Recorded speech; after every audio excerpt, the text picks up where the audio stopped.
السلام علیکم، آپ دیکھ رہے ہیں پروگرام دا ٹاک شو اور میں ہوں بطول راجپوت۔ آج کے پروگرام میں ہم بات کریں گے، یہ قانونی اور سیاسی جنگ مزید پیچیدہ ہوتی جا رہی ہے۔ لگتا ہے ایسا ہے کہ 63A سے بحث شروع ہوگی اور پھر یہ بھی سمجھنے کی ضرورت پڑے گی کہ کیا جو پنجاب کی اسمبلیاں ٹوٹی تھیں وہ بھی آئین کے مطابق تھا یا نہیں۔ جسٹس اطہر من اللہ کے جو اختلافی نوٹ ہے وہ بار بار زیر بحث آ جاتا ہے، لیکن اس ساری صورتحال میں سیاسی جماعتوں کا ایک دوسرے کے لیے بات چیت کے لیے آمادہ نہ ہونا، پی ڈی ایم کے سربراہ کا اپنے آپ کو مذاکرات سے الگ کرنا اور بالخصوص یہ کہنا کہ وہ عمران خان سے بات نہیں کر سکتے، ایسے میں جماعت اسلامی کیا رول پلے کر سکتی ہے؟ سوائے اس کے کہ ایک مثبت اقدام ہوگا، سوائے اس کے کہ جماعت اسلامی کی تعریف ہو جائے گی، کیا سیاست میں جماعت اسلامی کا حصہ مزید بڑھ جائے گا یا پھر واقعی ہم دیکھیں گے کہ اتنا کنونسنگلی مذاکرات ہوں گے کہ چیزیں بہتری کی طرف جائیں گی؟ آن دی ادر ہینڈ جو مذاکرات کا پورا ہوم ورک سیاسی جماعتوں نے سپریم کورٹ کے اندر پیش کرنا ہے، اس کی کیا ڈائریکشن ہوگی؟ اور اگر 14 مئی سے آگے الیکشنز جاتے ہیں تو پھر اس کا سیاسی فائدہ کس کو ہوگا؟ کیونکہ بظاہر حکومت کو ہوتا ہوا دکھائی نہیں دے رہا۔ میرے ساتھ اس وقت پروگرام میں سراج الحق صاحب موجود ہیں، ان سے ہم خصوصی گفتگو کریں گے کیونکہ ایک بہت بڑا رول پلے کیا ہے انہوں نے۔ سراج صاحب، آپ کو امید کیا ہے؟ اتنی بڑی ذمہ داری تو آپ نے اپنے کندھوں پہ اٹھا لی ہے، لیکن آپ کو امید کیا ہے؟ بسم اللہ الرحمن الرحیم۔ مجھے امید ہے کہ پاکستان قائم رہے گا، خوشحال رہے گا، ترقی کرے گا، اور جو لوگ ڈیلیور نہیں کر سکے، جن لوگوں کی محور سوچ کا، سیاست کا صرف اپنی ذات ہے، ٹھیک ہے، نیب، عدالت، باقی ادارے اس کا کچھ نہیں بگاڑ سکتے، لیکن میرا یقین ہے کہ پاکستان کے عوام اس کا احتساب کریں گے، اس کے ساتھ حساب کتاب کریں گے۔ لیکن سراج الحق صاحب، ایسا تو تب ہوگا نا جب الیکشنز ہوں گے، لیکن جس طرح کی تقاریر بلاول صاحب نے کی اور پھر شہباز شریف صاحب نے جس طرح سے کنڈیشن رکھی، عمران خان اپنی کنڈیشنز پہلے ہی رکھ چکے ہیں، تو مذاکرات کس طرح سے آگے بڑھیں گے؟ وہ کہتے ہیں آپ الیکشنز پہ مانے پھر بات ہوگی، وہ کہتے ہیں ایک دن الیکشنز ہوں گے اس پہ مانے، یہ کیسے آپ کریں گے؟ دیکھیے بہن، حالات کا تقاضا تو یہ ہے کہ نہ صرف الیکشن بلکہ تمام سیاسی جماعتیں مل کر اس پر غور کرتے کہ ہم معیشت کو کیسے بہتر بنائیں۔ کہ ٹھیک ہے، خراب معیشت میں بھی سیاستدان خوشحال ہے، جرنیل خوشحال ہے، ججز خوشحال ہے، بیوروکریسی خوشحال ہے، لیکن 23 کروڑ عوام کی اکثریت بدحال ہے، روٹی آسمان کی طرف اور غریب انسان زمین میں دنستا جا رہا ہے۔ ہمیں چاہیے تھا کہ ہم اس پہ آپس میں بات کرتے کہ ملک میں امن و امان کیسے قائم کریں، اس لیے کہ روز حملے ہو رہے ہیں، روز لوگ مر رہے ہیں، لیکن ٹھیک ہے، سیاستدان بھی محفوظ ہے، ججز بھی محفوظ ہے، جرنیلز بھی محفوظ ہے، بیوروکریسی بھی محفوظ، لیکن پاکستان کا غریب انسان، عام آدمی محفوظ نہیں ہے، سڑکوں اور چوراہوں میں محفوظ نہیں ہے، بچے اسکول میں محفوظ نہیں ہیں، نمازی مساجد لیکن میں سراج الحق محفوظ صاحب، نہیں اگر ہیں۔ یہ ریئلائزیشن ہوتی جو آپ بات کریں، کیونکہ آپ تو بڑی آپٹیمسٹک بات کر رہے ہیں، بڑی پازیٹیو بات کر رہے ہیں، یہ تو ہائپوتھیٹیکل بات ہے جو آپ کر رہے ہیں، اس وقت کوئی بھی یہ نہیں سوچ رہا۔ اگر یہ سوچ ہوتی تو مولانا فضل الرحمان اپنے آپ کو الگ نہیں کرتے۔ صرف پاکستان پیپلز پارٹی کیسی جماعت ہے جو کہ ایٹ لیسٹ اپنی پوری باڈی لینگویج کے ساتھ اور اپنی پوری پالیسی کے تحت مذاکرات کے لیے کنونس نظر آتی ہے، لیکن یہ صورتحال پی ایم ایل این میں نہیں ہے اور پی ٹی آئی میں بالکل بھی نہیں ہے۔ تو یہ کس طرح سے ہوگا؟ آپ کو لگتا ہے کہ 14 مئی کو الیکشنز ہو جائیں گے پنجاب میں یا ڈیلے ہو جائیں گے؟ دیکھیے بہن، 14 مئی تو اب بالکل یوں سمجھے کہ کل ہی آنے والا ہے، لیکن اب تک تو بیلٹ پیپر بھی تیار نہیں ہے، پولنگ سٹیشن، پولنگ عملہ، پولنگ سکیم ہی نہیں ہے، اس لیے سپریم کورٹ کے حکم کے باوجود بھی اب لگتا نہیں ہے کہ 14 مئی کو الیکشن ہوگا، نہ پہلے اس طرح ممکن تھا، اس لیے کہ جتنی بھی سٹیک ہولڈرز ہے، یعنی انتظامیہ بذات خود تیار نہیں ہے، نہ سیکیورٹی والے کوئی سیکیورٹی دے رہے ہیں، نہ فائنانس والے پیسہ دے رہے ہیں، نہ وزارت قانون، ججز اور عملہ دے رہے ہیں، تو پھر یہ جو نظام ہے یہ تو کسی کاغذ کے ایک ٹکڑے کا نام نہیں ہے نا، جس پر سپریم کورٹ کے جج کا کوئی فیصلہ موجود ٹھیک ہو۔ ہے، آپ نے یہ تو کہہ دیا اس کہ لیے آپ کو ہمیں الیکشنز ہوتے ہوئے دکھائی نہیں دے رہے، لیکن آپ کو مذاکرات کامیاب ہوتے ہوئے دکھائی دے رہے؟ کسی بھی ایجنڈا میں پہ نے لوگ اس لیے اکٹھے ہو جائیں کوشش گے؟ کی کہ 14 مئی کی بجائے جو سپریم کورٹ کا آرڈر ہے اور 8 اکتوبر کی بجائے جو کہ الیکشن کمیشن کا فیصلہ ہے جو انہوں نے ایک ڈیٹ اناؤنس کیا ہے، ایسا تاریخ جو ریزنیبل ہو، جو گراؤنڈ ریئلٹی سے تعلق رکھتا ہو، جس پر سب متفق ہو سکتے ہیں، جو سب کے لیے ہضم کرنے کے قابل ہے. سپریم کورٹ میں میں نے وہ پورا روڈ میپ پیش کیا، اس لیے کہ چونکہ ہم خود بھی الیکشن میں حصہ لے رہے ہیں، اسٹیک ہولڈر ہے، تو میرا شروع ہی سے یہ موقف ہے کہ الیکشن کی تاریخ کے حوالے سے چاہیے تو یہ تھا کہ الیکشن کمیشن سیاسی جماعتوں کو بلا کر اعتماد میں لیتے. پھر یہ چاہیے تھا کہ سپریم کورٹ سیاسی جماعتوں کو بلا کر ان کو سنتے، اعتماد میں لیتے، پھر کوئی ڈیسیجن کرتے. لیکن یہ تمام ادارے ایسے ہیں کہ اپنے اپنے من کے مطابق اس نے فیصلے کیے. تو کیا ضرور، آپ بھی یہ سمجھتے ہیں لیکن مولانا بہرحال فضل الرحمان کی طرح کہ سپریم کورٹ سیاستدانوں پہ دباؤ ڈال رہا ہے کہ وہ مذاکرات کریں؟ اگر وہ آپس میں بات نہیں کرنا چاہتے تو سپریم کورٹ دباؤ ڈال رہا ہے کہ بات کریں، اور وہ پریویلیج کمیٹی والا جو مشورہ ہے بلاول صاحب کا وہ بھی ٹھیک ہے؟ اس وقت سپریم کورٹ بھی بند گلی میں ہے، الیکشن کمیشن بھی بند گلی میں ہے، اور حکومت بھی، تمام سیاسی جماعت ایک گلی میں بند ہو گئے ہیں. اب نکلنے کا راستہ ایک ہے کہ ہم ایک دوسرے کو سنیں اور اتفاق کے ساتھ ایک ڈیٹ پر متفق ہو جائے. ضروری نہیں ہے کہ وہ ڈیٹ پی ٹی آئی کی مرضی کے مطابق ہو یا پی ٹی ایم کے مرضی کے مطابق ہو. ظاہر ہے وہ دونوں سٹیک ہولڈر نہیں ہیں، ہم تمام سیاسی جماعت اس میں حصہ لے رہے ہیں. میں نے تو اپنا روڈ میں سپریم کورٹ کے سامنے رکھا ہے، اور میرے خیال میں وہ ایک ریئلٹی ہے جو میں نے دیا ہے، وہ صرف پارٹی مفادات کی بنیاد پر نہیں، عوام اور پاکستان کے خاطر میں نے ایک توازن کے ساتھ ایک اعتدال کا راستہ دیا ہے. جی سراج الحق صاحب، لیکن کیا آپ اس بات سے کنونسڈ ہیں جو اس وقت بیشتر سیاستدانوں کی رائے ہے سپریم کورٹ کے بارے میں کہ سپریم کورٹ اپنے دائرہ اختیار سے باہر آ رہا ہے؟ بلاول بھٹو نے کہا کہ یہ توہین پارلیمنٹ ہے، پریویلیج کمیٹی کے سامنے یہ معاملہ جانا چاہیے. یہ صحیح ہے؟ یہ زیادہ بہتر آپشن ہے یا آپس میں کہ اس مذاکرات وقت کر لیں؟ تو بہن صدر ہے پی ٹی آئی کا، وزیر اعظم ہے پی ڈی ایم کا، اور پیپلز پارٹی کا بھی ایک بڑا حصہ ہے. ان تینوں سیاسی جماعتوں کا ایک لحاظ سے حکومت ہے. تو ان تینوں کا یہی کارنامہ ہے کہ انہوں نے پارلیمنٹ کو اور سپریم کورٹ کو آپس میں دست گریبان اگر کیا ہے، تو کیا اس سے پاکستان ترقی کرے گا؟ کیا سوسائٹی آگے بڑھے گی؟ کیا ہم کوئی ٹھیک اچھا ہے سراج الحق ماڈل صاحب، یہ پیش بتائیے گا کریں گے؟ کہ اس چونکہ لیے آپ کوئی لاہور آئیڈیل میں بھی، سچویشن تو نہیں ہے. جی لاہور میں بھی جا کے ملاقاتیں ہوئی، آپ پیش رہے، آپ کا کیا آبزرویشن ہے کہ مذاکرات میں سب سے بڑا رکاوٹ کیا ہے؟ عمران خان ہے رکاوٹ، یا نون لیگ کی طرف سے کوئی فیکٹر ہے جو رکاوٹ ہے؟ سب سے بڑی رکاوٹ تو اپنی انا ہے اور مفادات ہے. میرے خیال میں اگر انا اور مفادات کا سپیڈ بریکر نہ ہو تو کسی ایک تاریخ پر متفق ہونا کوئی مشکل کام تو نہیں ہے.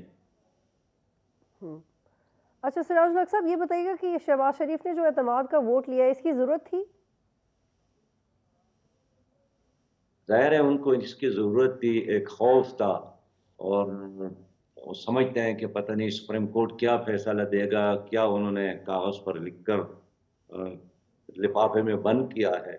تو انہوں نے حفظ ما تقدم کی طور پر یہ اعتماد کا ووٹ لیا. ایز سچ نہ کسی نے ان سے مطالبہ کیا تھا، نہ اپوزیشن کا مطالبہ ہے، نہ قوم کا مطالبہ تھا.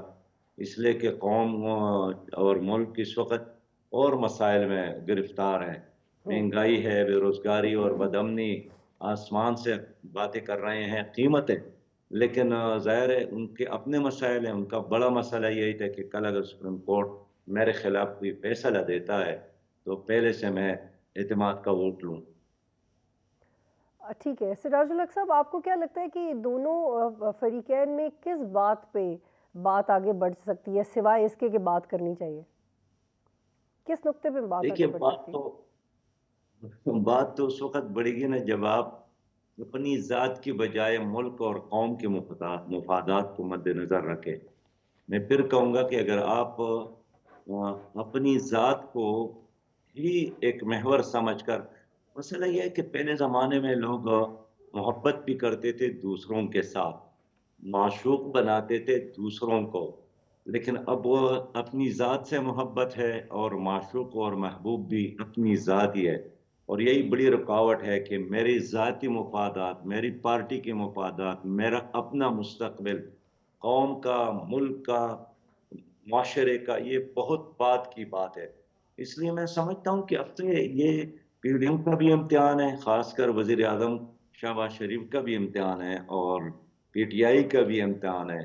اس نے قوم کو جواب دینا ہے, اس لیے کہ اگر خیبر پختونخوا اور پنجاب کی اسمبلی انہوں نے توڑی ہے, تو قوم کو تو انہوں نے جواب دینا ہے کہ انہوں نے کیوں اسمبلی توڑی, کیوں حکومت توڑی. اس لیے کہ کسی نے ان سے مطالبہ تو نہیں کیا تھا, کم از کم خیبر پختونخوا اسمبلی تو. اور اسی طرح شہباز شریف سے بھی لوگ پوچھیں گے, سوال کریں گے کہ آپ نے کیوں ڈٹریکٹ کیا, جب اختیار آپ کے ساتھ تھا, حکومت آپ کے ساتھ تھی, تو آپ الیکشن پر دوسروں کو کنونس کیوں نہیں کر سکے ایک ڈیٹ پر لانے میں. تو یہ ان کے وفاداری کا امتحان ہے ملک اور قوم کے ساتھ. اچھا سراج الحق صاحب، میرا آپ سے آخری سوال ہے، یہ بتائیے گا کہ کچھ لوگ یہ اخذ کر رہے ہیں کہ سپریم کورٹ کوئی بڑا فیصلہ دے سکتا ہے، سپریم کورٹ یہ کہہ رہے ہیں کہ ہم بڑا مناسب فیصلہ دیں گے، لیکن ہو کیا سکتا ہے، میکسیمم کیا فیصلہ آ سکتا ہے؟ جب یہ ایک تاریخ دے دی گئی، یہ کہہ دیا گیا کہ الیکشنز کروائے، متعلقہ اداروں سے کہہ دیا پیسے دے دیں، الیکشن کمیشن سے کہا الیکشن کروائیں، اس سے زیادہ بڑھ کے کیا فیصلہ متوقع ہو سکتا ہے ایسی صورتحال میں جب مذاکرات بھی آگے نہیں بڑھ پا رہے؟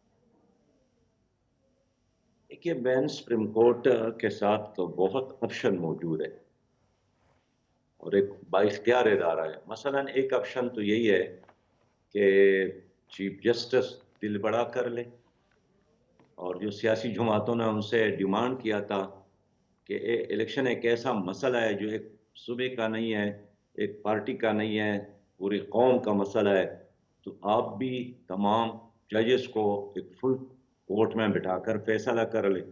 اس فیصلے کے ساتھ سب کھڑے ہوں گے. سپریم کورٹ کے جناب چیف جسٹس کے ساتھ یہ بھی ایک آپشن موجود ہے کہ اتنا بڑا مسئلہ ہے کہ بال نہیں ہے جو اپنے جیب میں انہوں نے ڈالا ہے, بلکہ ایک حمالیہ ہے, حمالیہ کی طرح بڑا فیصلہ ہے جو انہوں نے اپنے کندھوں پر رکھا ہے. تو چلے میں اس میں تمام ججز کا انپٹ لیتا ہوں, ان کے ساتھ مشورہ کرتا ہوں. تو یہ ایک بہت ایک باوقار راستہ ہے, اور اس پر لوگ چیف جسٹس کو شاباش دیں گے, اپریشیٹ کریں گے, اور یہ معاشرے کے لیے برداشت کا, اعتدال کا ایک نیا راستہ کھول دے گا. اور اس میں کوئی بات نہیں ہے کہ کوئی ان کو تانا دے گا کہ کل آپ نے یہ فیصلہ دیا اور آج یہ. اگر آپ نے قرآن کریم کا مطالعہ کیا ہو, اور ضرور کرتے ہوں گے, تو اس میں کئی آیات ایسے ہیں جو اللہ تعالیٰ کی طرف سے ہے, لیکن پھر اللہ نے فرمایا ہے کہ اب میں نے ان کو منسوخ کیا ہے. قرآن میں تو موجود ہے, لیکن اس کی جگہ ایک اور اللہ تعالیٰ نے آرڈر اور حکم دیا ہے. ایک راستہ تو یہ ہے جناب چیف جسٹس کے ساتھ اور 3 رکنی بینچ کے ساتھ. دوسرا یہ ہے کہ اگر وہ مزید ان لوگوں کو اور موقع دے دیں, اس لیے کہ ڈائلاگ اگر ناکام بھی ہوتے ہیں اس کے بعد پھر ڈائلاگ. ہم نے جنوبی افریقہ میں یہ دیکھا, آپ نے دیکھا 30 سال لڑے تھے نیلسن منڈیلا اور ڈکلارک, اور سینکڑوں بار مذاکرات ہو گئے تھے. نیلسن منڈیلا کو 27 سال جیل میں بھی جانا پڑا, لیکن اس کے بعد بھی انہوں نے مذاکرات کیے. اور دنیا کے لیے یہ ایک نئی بات تھی کہ نیلسن منڈیلا نے اپنے بیٹے کا نام بھی نیلسن ڈکلارک رکھا تھا, تاکہ معاشرے کے اندر معاشرے میں لوگ ایک دوسرے کو قبول کریں. ٹھیک ہے، بہت جو اپنا شکریہ. بدترین دشمن تھا جی اس کا نام تھا. اس لیے ایک راستہ تو یہی ہے. ٹھیک. دوسرا یہ ہے, یہ 2 باتیں. تیسرا یہ ہے کہ وہ اپنی مرضی سے اگر قانون اور آئین کو بیس بنا کر کسی کے خلاف فیصلہ نہیں کر سکتے. ماضی میں یوسف رضا گیلانی کو بھی ہم نے دیکھا, 1 سیکنڈ کے لیے ان کو سزا دی اور ان کے 5 سیکنڈ وزارت کے لیے. عظمیٰ. لیکن میں سمجھتا ہوں کہ امید ہے سپریم کورٹ وہی راستہ اختیار ٹھیک کرے ہے، گا بہت شکریہ جس سراج میں الحق ہمارے صاحب، پاس. امیر جماعت اسلامی پروگرام میں جوائن کرے تھے. یہاں پہ ایک بریک لیں گے پھر آگے بڑھیں گے.